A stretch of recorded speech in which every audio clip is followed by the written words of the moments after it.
Un último minuto, Cristina, le agradecemos su participación, pero vamos a Besanzón porque en este minuto Gabriela está ahí, está en este pueblo francés y está reportando lo que está pasando en el sexto día del juicio a Nicolás Cepeda. Gabriela, entendemos que hay información muy relevante, Sole, porque habría datos nuevos que tienen que ver con el análisis del dormitorio donde se habrían pesquisado y se habrían entregado datos respecto a muestras de ADN. Gabriela, cuéntanos lo que pasó, qué dijeron los expertos respecto del dormitorio de Narumi, donde efectivamente entregaron datos científicos de lo que se podría demostrar existía al interior del dormitorio 106, aquí en ese edificio de la facultad donde Narumi desapareció. Gabriela, hola. Hola, buenas tardes. Bueno, buenas tardes acá en Francia, buenos días en Chile. Exactamente, nuevos antecedentes sumamente importantes acaban de entregar los expertos en genética que se presentaron esta mañana en Francia. ¿Qué es lo que ellos dijeron?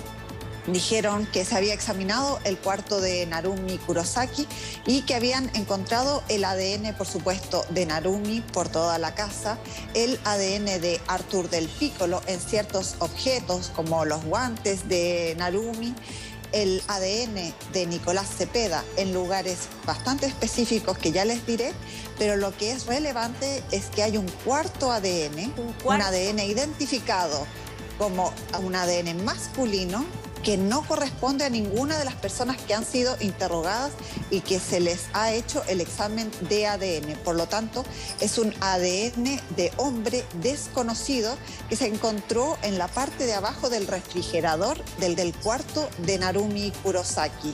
Esta información es sumamente relevante, ya que es una cuarta persona que podría haber estado en el cuarto de Narumi, que se desconoce completamente quién es. No corresponde a los amigos de Narumi porque ellos se hicieron el examen de ADN. Estos no hicieron match con esta cuarta persona y lo que sí dijo el experto es que esto corresponde a un ADN masculino. Masculino, Gabriela. Y con la sensación que quedó ahí en la audiencia, porque Gabriela está en Besanzón, está presenciando lo que ocurre en este sexto día del juicio. La sensación que quedó fue de suspicacia, de que podría haber un tercero involucrado, ¿o no?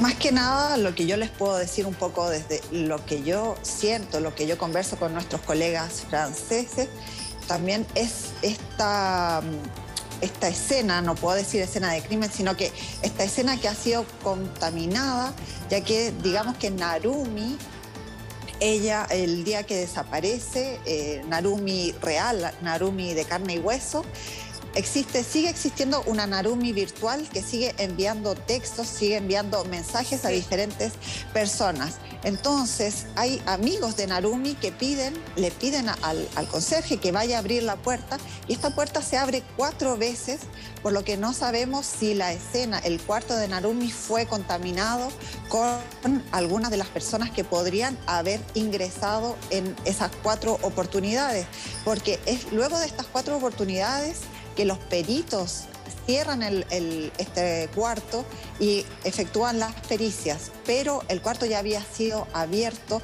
antes de que la policía hubiese podido detener a estas personas para que no contaminaran la escena. Ahora, Gabriela, tú nos decías y nos quisiste dejar el dato más sabroso aparentemente para después, pero nos dejaste en ascuas porque tú dices, se encontró ADN de Nicolás Cepeda, de Narumi y de su novio de ese momento, el señor Di Piccolo. ¿Dónde se encontró? ¿Qué apareció? ¿Qué llamó la atención de acuerdo a lo que dijo el experto en ADN que revisó todo el dormitorio, Gabriela? Lo que pasa es que esto es importante porque el ADN de Arthur del Piccolo se encuentra en diferentes lugares de este cuarto de Narumi se encuentra en unos guantes de Narumi en la parte de afuera, porque se analizaron las vestimentas por afuera y por adentro. Entonces, por adentro tiene el ADN de Narumi, pero por afuera podríamos decir que cuando ellos se dan la mano queda el ADN de Arthur del Piccolo. Se encuentra en el guante de Narumi. Se encuentra también ADN, por ejemplo, en botellas de medio litro, ADN de Narumi y solamente de Narumi. En cambio, en las botellas de más de 1 litro, de botellas de agua, se encuentran el ADN de Nicolás Cepeda. Y esto hay que decir que hay un dato específico. ¿Por qué? Porque es una botella de más de medio litro que tiene una tapa que no le corresponde. Y es en esa tapa que se encuentra el ADN de Nicolás Cepeda en este cuarto. ¿Y qué sugieres con eso? ¿O qué se sugirió con eso? Por ejemplo, es una botella que tiene, como por decirlo, como lo explicaba en el noticiero, si es una botella de Coca-Cola, tiene una botella de Fanta.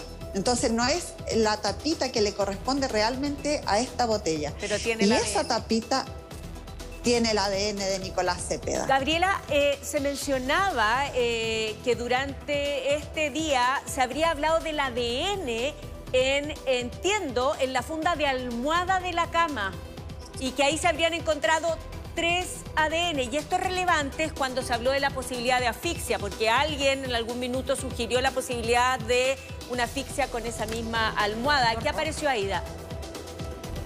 Lo que pasa es que la funda de la almohada no se encuentra presente en el cuarto. Hay 4 elementos que faltan.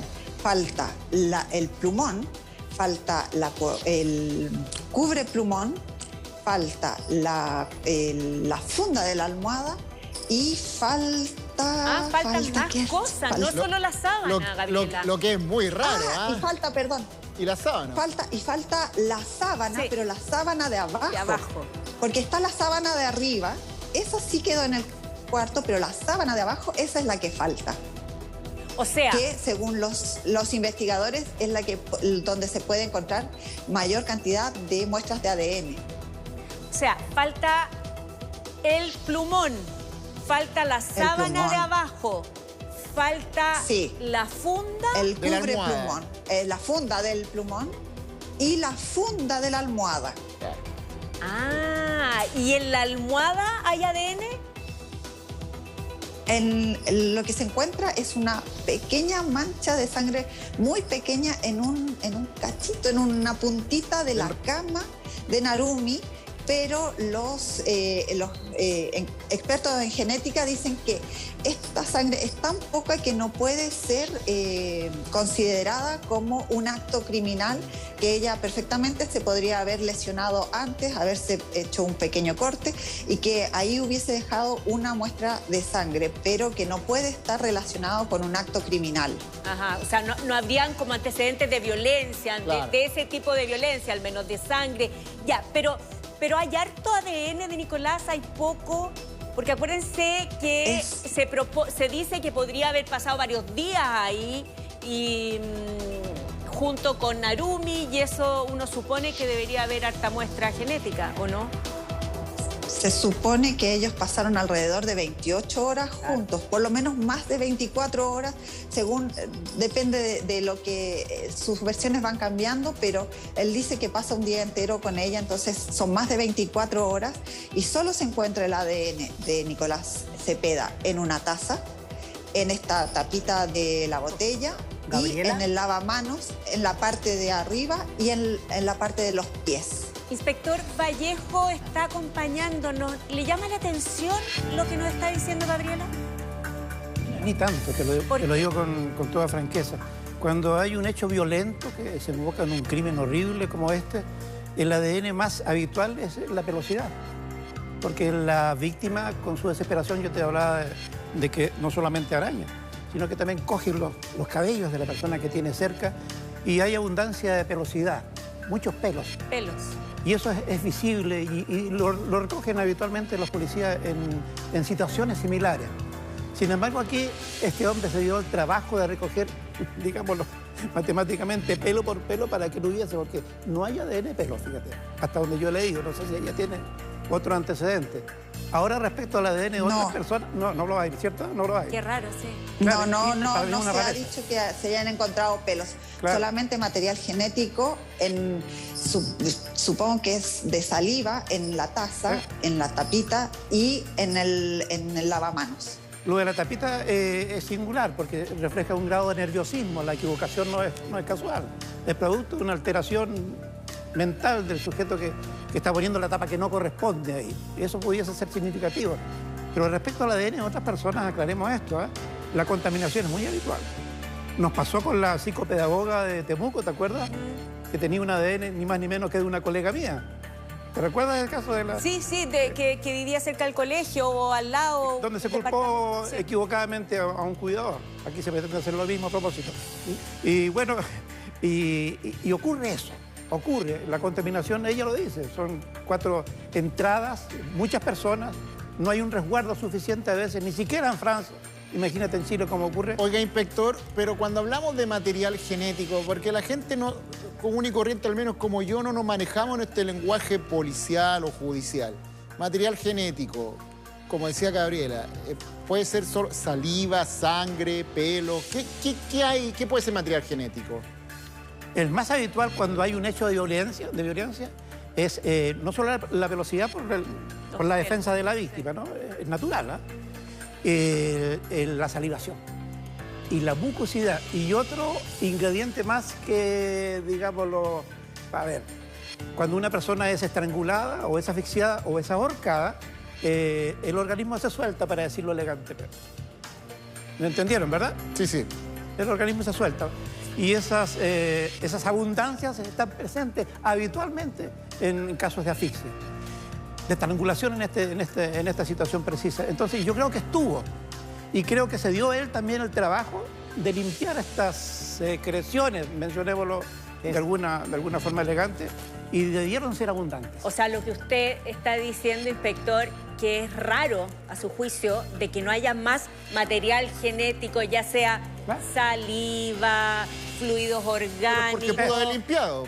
Claro. Se dio estuvo tanto tiempo en la suficiente. habitación. ¿Perdón? Inspector, lo que pasa es que hay 2 cosas que no calzan y que nos podrían dar una respuesta, que es el tiempo que estuvo Nicolás Cepeda en la habitación, que fueron muchas horas, y el poco material genético presente en la habitación, lo que hacen plantear una hipótesis, ¿no? Que es que efectivamente, si es que esta persona está involucrada, hubo un proceso de limpieza del lugar, y ahí lo que decía Gabriela es súper claro desde el punto de vista de algunos errores que están tratando de buscar. Pero acá la pregunta que yo me hago, Sole, Roberto, todo el panel, es ¿qué pasa si Nicolás Cepeda es inocente? Porque efectivamente esa es la duda razonable, ¿no? Espérate, que yo ayer... no tenemos nada para probar. Solo ayer planteaba el crimen perfecto. Yo les planteaba ayer si existía el crimen perfecto. José Miguel me corregía, decía, esto de perfecto no tiene nada, si que fue el crimen y él es realmente el responsable, es un crimen muy imperfecto. Pero más allá de eso también surge la duda de... ¿Por qué él sostiene tanto? Claro, ¿no? Y que no será que nos estamos convenciendo y que llevamos todos los antecedentes hacia la culpabilidad de Nicolás Cepeda, porque también es una duda, creo yo, razonable. No sé si ustedes ven de repente series de televisión. Si nosotros tenemos esa duda, imagínate los abogados. Sí, los abogados, imagínate. Pero ¿han visto esa serie de televisión o casos de la vida real donde todas las pruebas indican que y de repente da un culpable? giro. Y hay personas que pasan años en la cárcel y finalmente no eran los culpables. Oye, pero yo tengo un problema, porque ustedes conocen este caso extremadamente cerca, porque lo han estado abordando mucho, ¿no? Y conocen todos los detalles junto con los estupendos despachos de Gabriela. Pero yo estoy un poco perdida con el caso. A ver. O sea, vamos a hacer un resumen primero que nos va a ilustrar bien qué fue lo que sucedió para poder seguir conversando acerca del caso de Narumbi y la presunta culpabilidad o responsabilidad de este chileno, Nicolás Cepeda.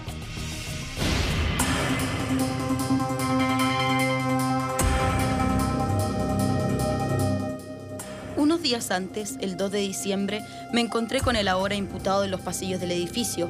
Parecía estar escondido en la cocina. Estaba actuando de manera sospechosa. Cuando abrí la puerta de la cocina, vi a un hombre escondido. Se dirigió a mí con acento americano. Iba vestido de negro y llevaba guantes. ¿Quién es el misterioso hombre que vio la testigo Rachel Hope 2 días antes de la desaparición de Narumi Kurosaki? Según su propio relato, cuando la policía le mostró un tablero fotográfico con 8 caras, la estudiante británica no dudó.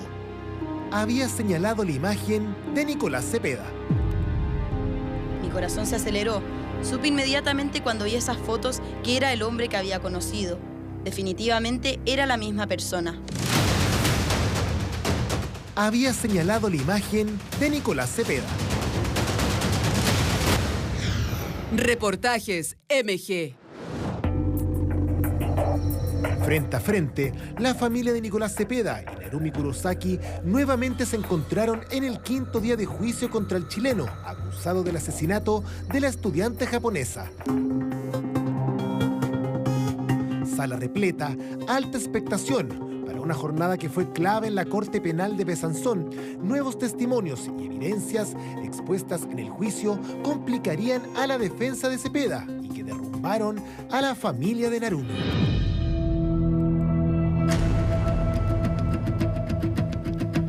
Los dos invitados no fueron demostrativos, no parecían una pareja enamorada, pero la comida transcurrió con calma.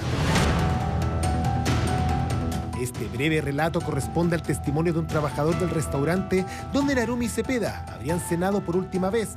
Él los vio juntos la noche del 4 de diciembre, comiendo en el local ubicado a 25 kilómetros de la residencia universitaria.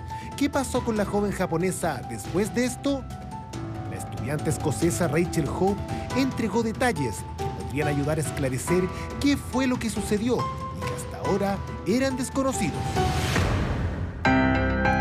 Unos días antes, el 2 de diciembre, me encontré con el ahora imputado en los pasillos del edificio. Parecía estar escondido en la cocina. Estaba actuando de manera sospechosa. Cuando abrí la puerta de la cocina, vi a un hombre escondido. Se dirigió a mí con acento americano.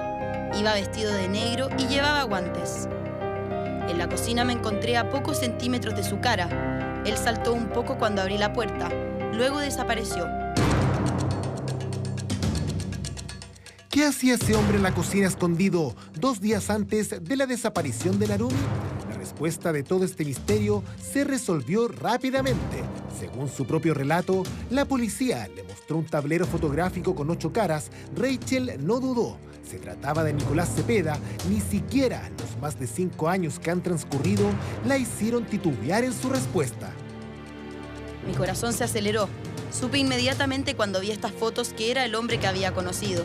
Definitivamente era la misma persona. Estaba vestido con un abrigo negro con guantes. No quería ser visto. No se estaba comportando de una manera normal. Cuando vi estas fotos, tuve hasta una reacción visceral. Empecé a llorar porque me di cuenta de que podía ser el asesino. Rachel Hope, testigo clave en la estrategia de la parte acusatoria, no pudo aguantar la pena y angustia de haber estado frente al que pudo ser el asesino de Narumi Kurosaki y se quebró. El joven testigo de 25 años continuó con un crudo pero esclarecedor relato. Ocupé una habitación en el mismo pasillo que Narumi Kurosaki, habitación 102, cerca de la habitación 106 de Narumi. Durante la noche del 4 a 5 de diciembre de 2016, alrededor de las 3:20 de la mañana, escuché gritos. No eran gritos habituales, fue algo aterrador. Cerré la puerta y apagué la luz de mi habitación. Lo lamento, no sabía qué hacer. Tenía miedo de que la gente hiciera cosas peligrosas en el pasillo. Los recuerdos de aquella noche la perturbaron. Escuché el llanto de una mujer sola, no el sonido de una pelea entre 2 personas. Era el grito de alguien herido o alguien siendo herido. La abogada de la familia Kurosaki tomó la palabra preguntando por el encuentro del 2 de diciembre. No me sentía segura. No era el comportamiento normal de alguien que vivía en la residencia. Era alguien rondando en el edificio, en la oscuridad. ¿Con guantes? Sí, todo fue raro. Escena terrible y muy perturbadora. No podías imaginar que alguien estaba siendo asesinado, pero estaba lo suficientemente asustada como para cerrar la puerta y contárselo a mis amigos. Ese día Rachel Hope escribió a sus amigos. Parece que alguien estaba siendo asesinado. El abogado de Arthur del Piccolo, Randall Schwerdorfer, interrumpió a la testigo, preguntando por la duración de los gritos. Duró unos 5 minutos. Es terriblemente largo, de hecho. ¿Podría haber confundido estos llantos con los sonidos de intimidad en la pareja? No, de ninguna manera. Entonces el abogado pregunta, ¿y por qué no llamaron a la policía en ese momento? No, porque no éramos amigos cercanos. No sabía que estaba desaparecida antes del 15 de diciembre aproximadamente.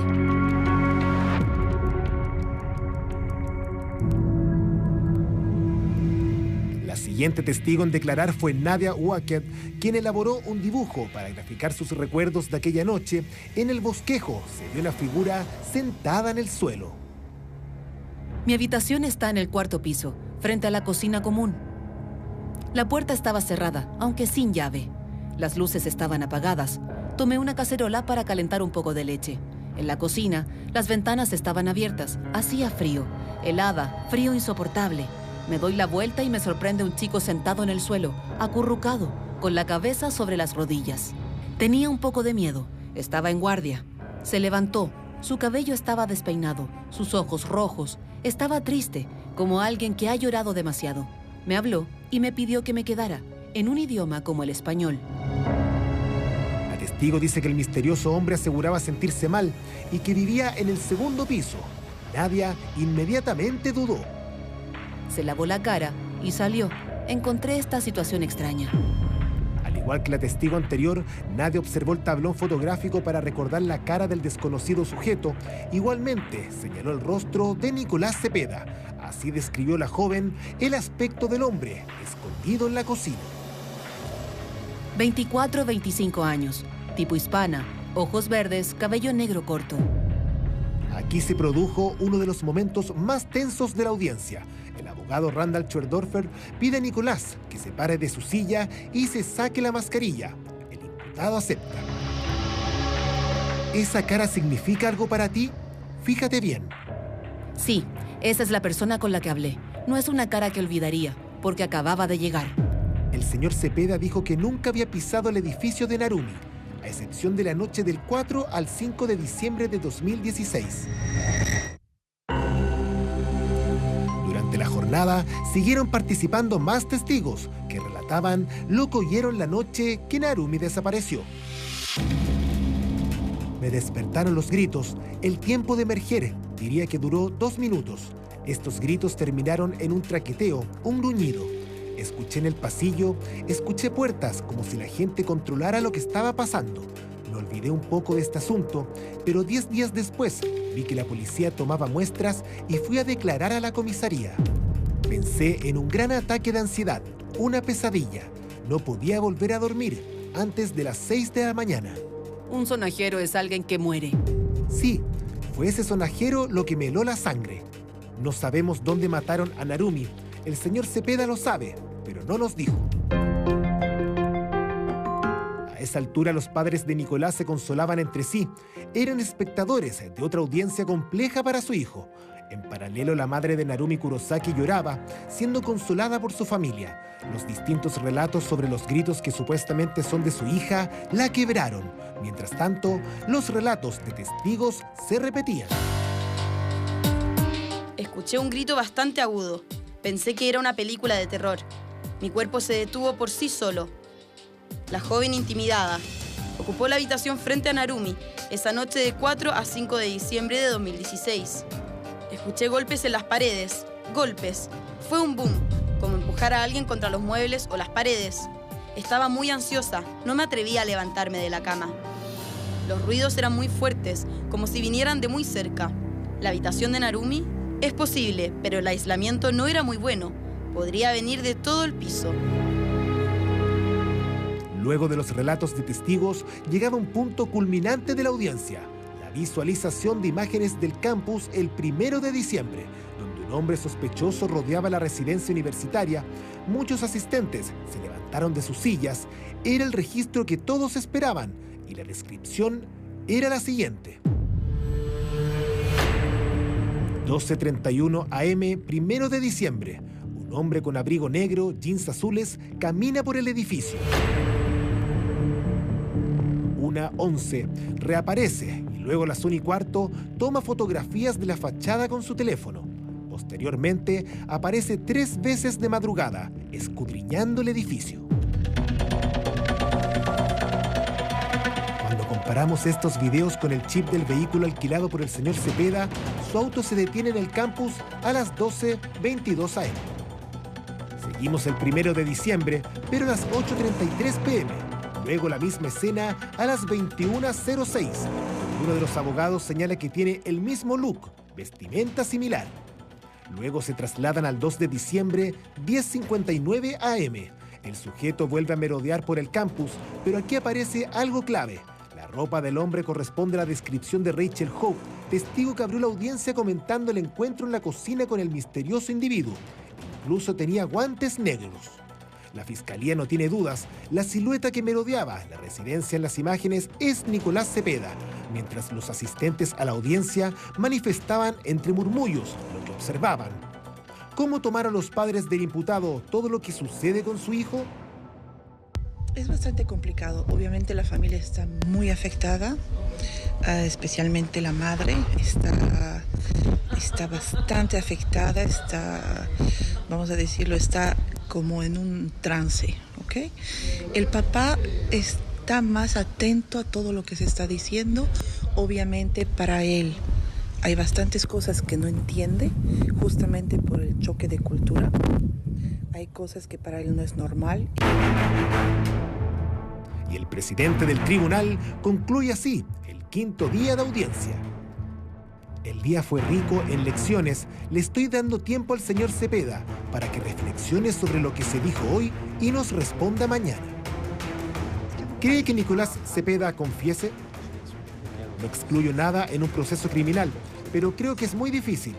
Confesar un crimen es extremadamente difícil, y aún más cuando tienes una familia que te apoya. Nicolás Cepeda se contradice en todo lo que hemos visto. Además, contenidas vestimentas conforme a lo que los testigos habían descrito solo unas horas antes. Está en una situación en donde va a tener que dar respuestas. Y no contentarse con darse vueltas e irse por la tangente. No contestar.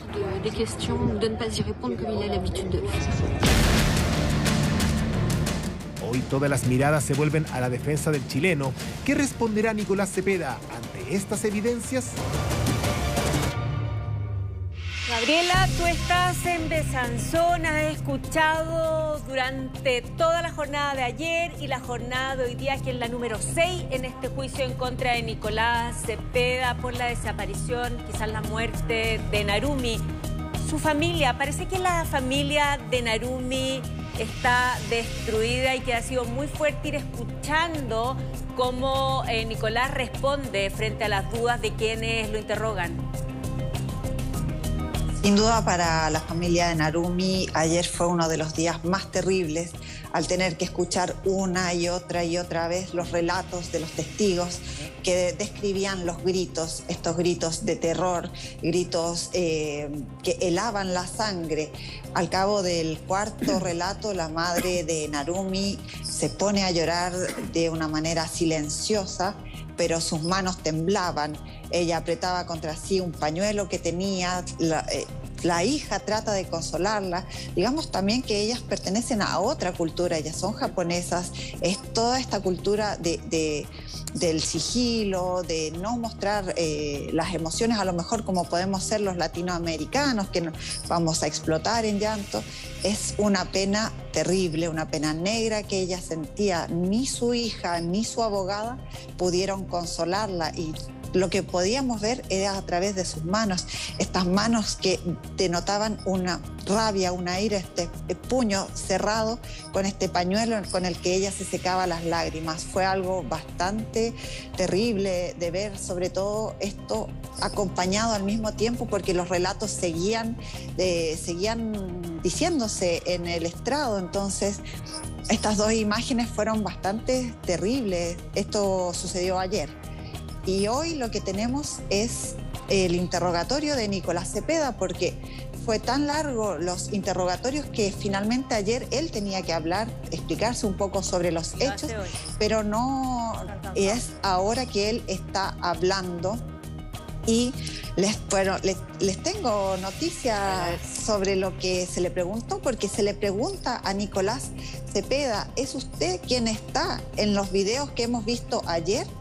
Y él dice, no me reconozco, no reconozco la acción y no me reconozco en ellos. Y le preguntan con respecto a las personas que lo reconocieron formalmente y él dice, no sé por qué esas personas me han reconocido, yo no me reconozco. Lo niega todo. La información, lo ha negado todo. Sole, la información de hoy y que podríamos desarrollar prontamente es que también él habría caído en un llanto, y en un llanto bien fuerte durante la jornada de hoy día. Imagínense el nivel de estrés por el cual están pasando todas las personas que se encuentran ahí. Por cierto, la familia... Claro, la familia, pero también el propio Nicolás Cepeda. Hagamos algo, Gabriela, tienes más que comentar con nosotros de la declaración de Nicolás Cepeda, pero nosotros necesitamos ir un corte breve, regresamos de inmediato. Son las 10:59, avanza la mañana aquí. Esa persona no soy yo. Cuando dos chicas lo reconocieron formalmente, a Nicolás Cepeda lo hacen pararse, quitarse la mascarilla, la chica lo mira, está a una distancia de unos cuantos metros y dice, es él, esa cara nunca se me va a olvidar.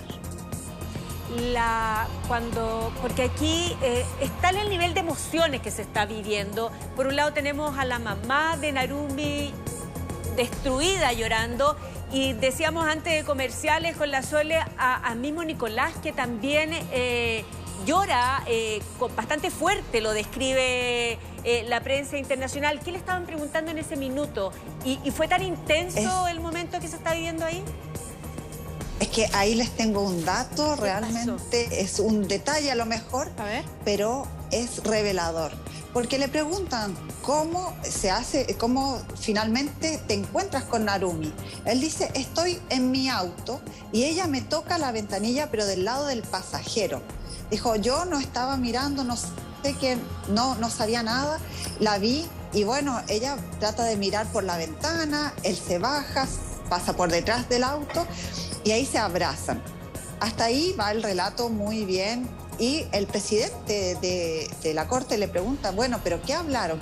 Le insiste, ¿pero qué conversaron? Entonces, no, estuvimos hablando de la familia, de lo que estaba haciendo, y cuando él dice, ella me preguntó por mi perrito, ahí él se pone a llorar.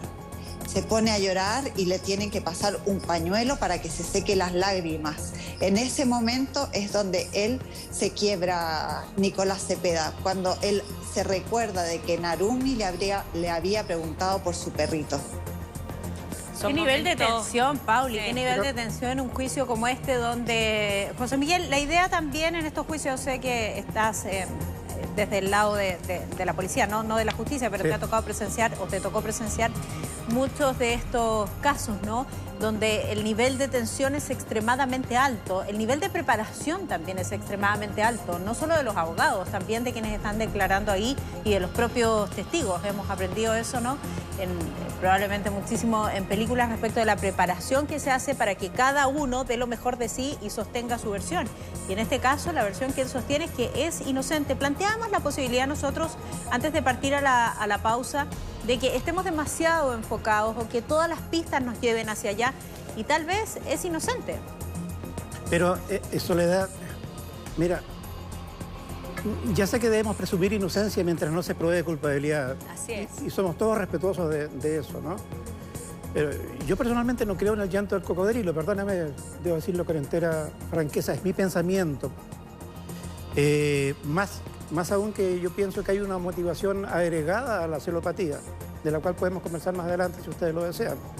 Y esa motivación marca una personalidad extremadamente fría, que no calza con el hombre que llora.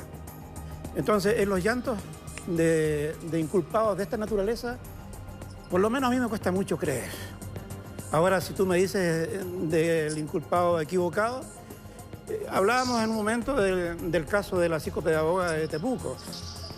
Todos se lo achacábamos al cuidador, y resulta que el cuidador no tenía nada que ver. Aquí también tratamos de sacarle en algún momento con un falso ADN al cuidador de la... Uno que había en una escalera, fuera de la pieza de Narumi. Exactamente, Sí. trasladar la culpabilidad al mayordomo, como dice la novela, ¿no?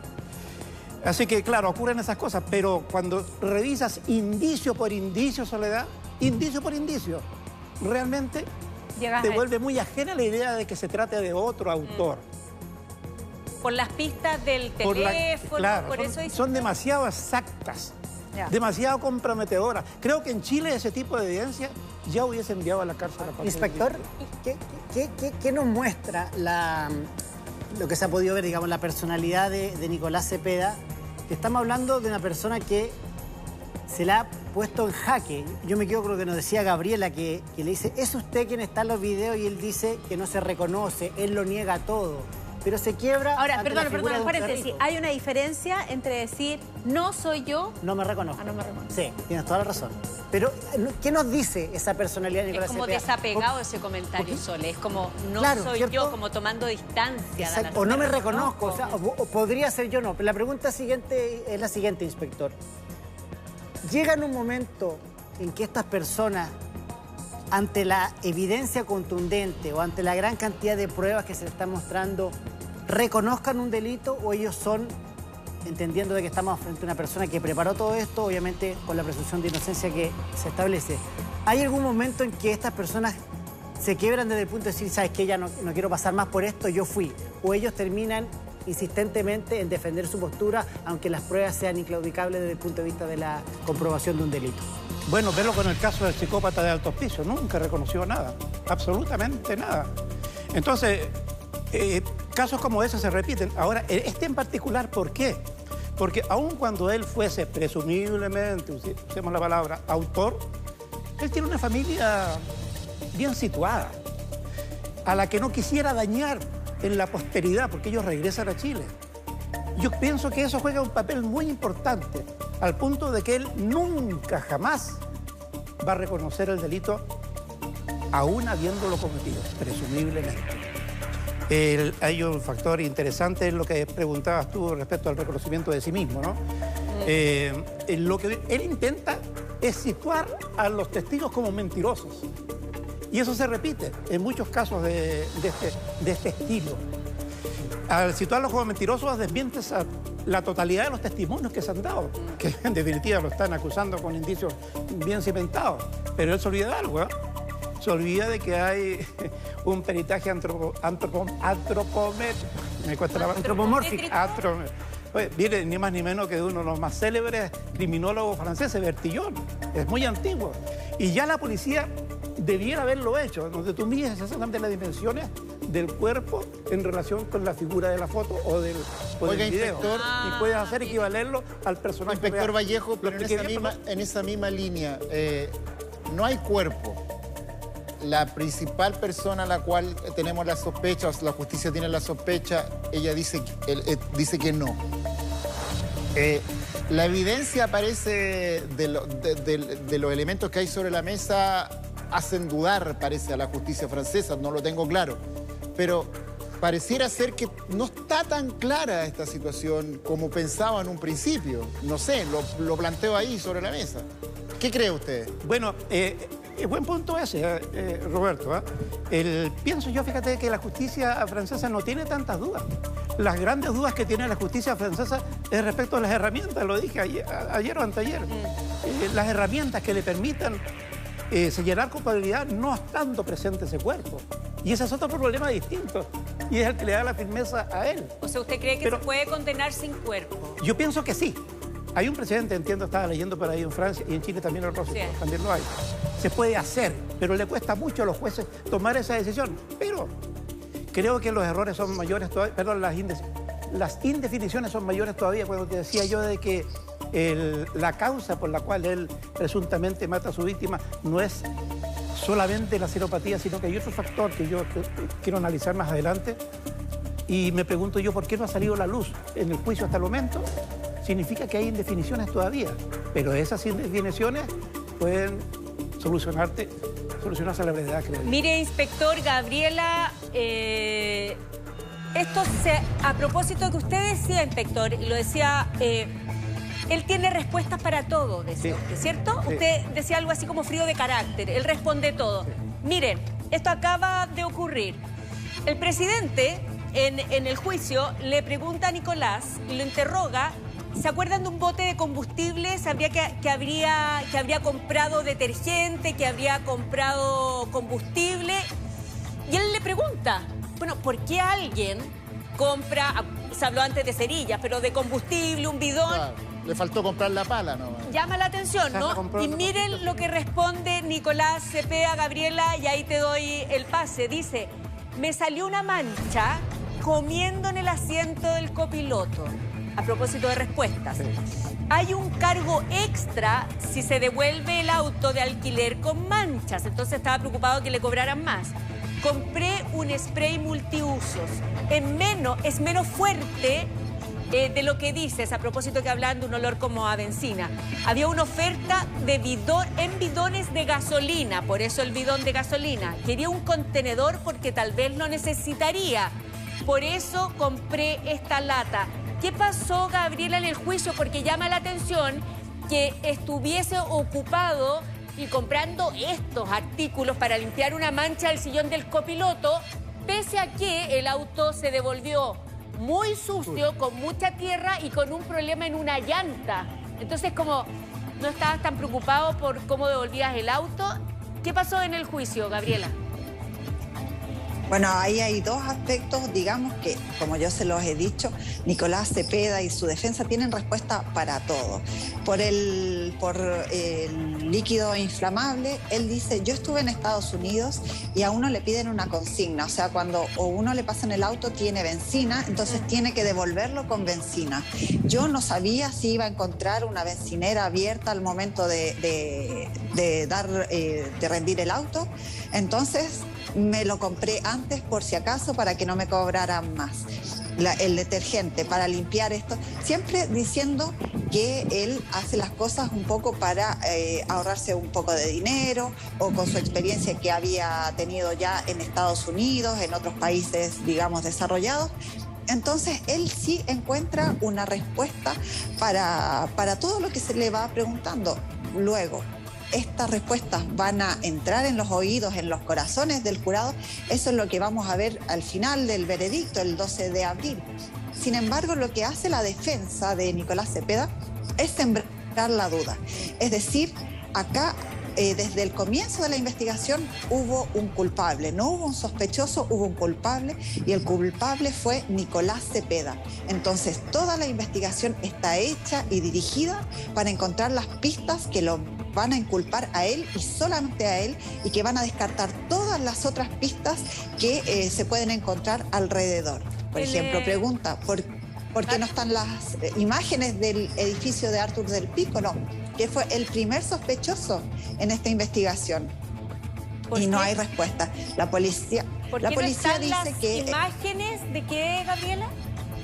Del edificio de Artur del Pico, lo que él vive en un edificio cercano, en el mismo campus que Narumi.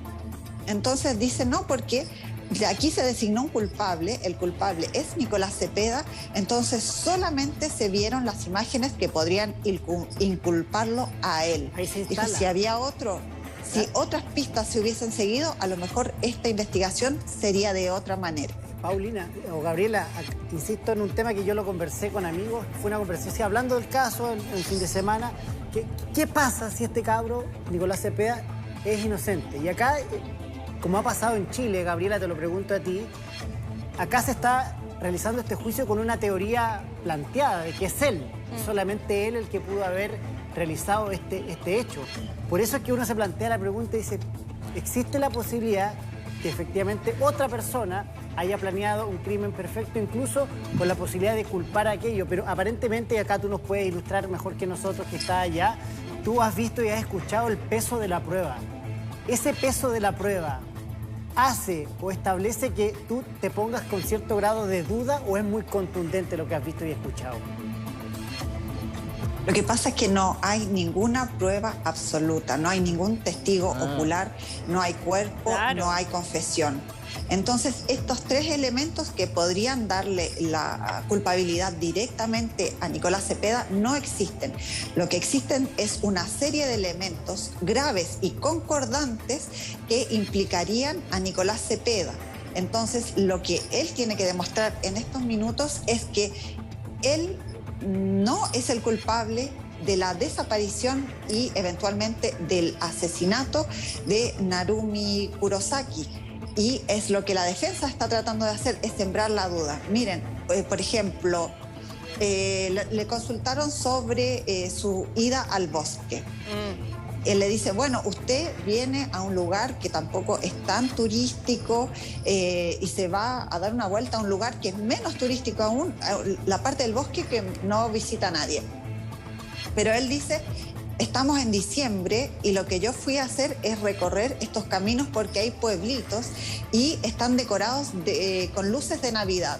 Y eso me llama la atención a mí porque yo soy chileno y en Chile la Navidad es en verano. Entonces no tenemos este tipo de decoración, ya que aquí la Navidad se vive en invierno. Entonces tiene una respuesta, Gabriela, que digamos es lógica, es coherente. Ahora hay que saber si los testigos van a creer en estas respuestas que está entregando Nicolás Cepeda. Sí, estaba siguiendo la línea de tu planteamiento y tú dices que ahora es la defensa de Cepeda la que está tratando de comprobar que él no hizo esto.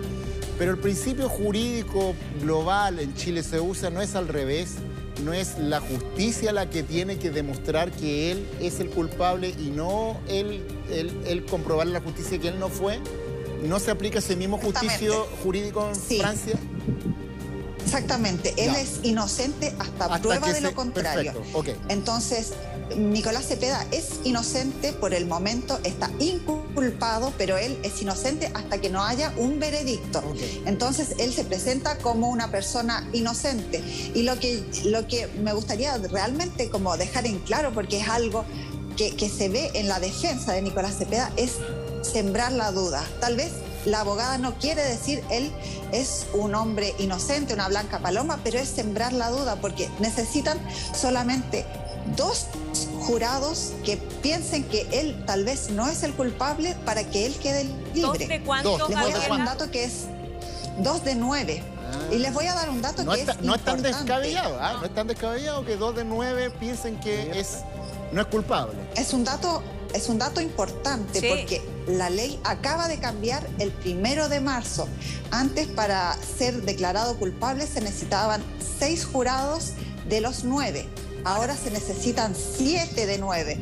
Y esto podría beneficiar a Nicolás Cepeda si 2 de los jurados tienen una duda y deciden no declararlo culpable. Gabriela, había un testigo que se consideraba clave en esto, porque era una persona cercana, era un primo, prima, con este cambio los artículos no se enredan si mujer o hombre, que vivía en Barcelona, es hombre, donde estuvo Nicolás, que lo que se sabía, y él había atestiguado antes, que Nicolás le habría preguntado mucho sobre cómo funcionaba la asfixia, que es una de las teorías de la muerte de Narumi. Sin embargo, entendemos que hasta ahora esa persona no va a declarar cuando era uno de los testigos clave. ¿Es así? Exactamente, es el primo que él visitó en Barcelona. Y digamos, este testimonio es bastante clave porque el primo va a dar la declaración en una primera instancia y luego cuando él comienza a ver las noticias se da cuenta que hay elementos que no calzan, que tal vez Nicolás Cepeda no le habría dicho toda la verdad y él vuelve a hacer una declaración e incluso lleva un cuchillo que había tenido Nicolás Cepeda, que también fue periciado, pero en el que no se encontró restos de ADN de Narumi Kurosaki, pero él se supone que tenía que declarar en este juicio y al final se echa para atrás. Hay un mensaje que le envía a Nicolás Cepeda que dice, estoy aproximando un poco, pero es como las personas que saben más tienen más responsabilidades, él lo toma como una amenaza un poco velada y decide no dar testimonio porque al ser chileno y vivir hoy en Chile, la justicia francesa no lo puede obligar a dar testimonio en este juicio. Qué fuerte. ¿Qué sabemos de la presión familiar que puede haber detrás de eso? Claro. Porque desde mi punto de vista es evidente que esa presión existió. Si se trata del primo, no es un desconocido. No sabemos nada acerca de eso. Además, Gabriela... Lo que pasa es que el primo además dio, en un primer momento dio una declaración un poco de lo que había hecho con Nicolás Cepeda. Sin embargo, después cuando él ya le toma el peso a este caso, dice, me recuerdo que él me preguntó sobre la muerte por ahorcamiento y asfixia. Dice, eso en realidad no me pareció nada raro porque yo soy doctor, entonces a lo mejor, bueno, era una duda, pero luego cuando este caso empieza a salir en las noticias, él se da cuenta que esta es una información fundamental y vuelve a declarar. Luego de eso, él ya no va a declarar más y no viene a declarar acá a este juicio. Ni por videollamada, Gabriela. Es un cambio de actitud porque el primero, él quiere a declarar y después se retracta. Es complicado porque entiendo que además, y tú me dices si estoy equivocada, aparentemente Nicolás tampoco le habría contado que había estado con Narumi previamente. Exactamente. Él le pregunta si había visto a Narumi y él le dice que no, que él venía a una conferencia en Ginebra. Y, ¿eso le dice? Bueno, su primo... Sí, que él venía a una conferencia en Ginebra y le pregunta, ¿viste a Narumi? Y él le dice que no la vio.